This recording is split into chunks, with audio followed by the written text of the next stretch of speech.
కవితకి ఈ దఫా కోర్టు ఊరటనిస్తుందా అనేటువంటి చూడాలి. ఎందుకు అంటే అసలైనటువంటి కథ ఇక్కడే నడుస్తూ ఉంది. కవిత ఇంతకుముందు ఈడీకి మీద ఏమని కంప్లైంట్ చేసింది, నా మీద విచారించద్దని. ఎందుకు విచారించద్దు అందంటే సాయంత్రం పూట కూడా విచారిస్తున్నారు.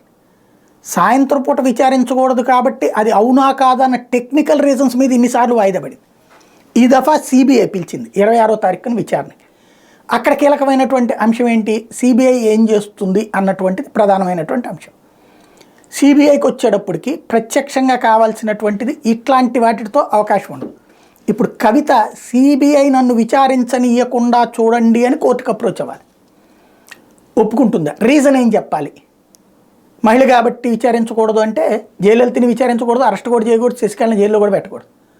కాబట్టి ఇప్పుడు ఏ పాయింట్ మీద ఆవిడ ఎదురు తిరుగుతుంది అనేది చూడాల్సి ఉంది.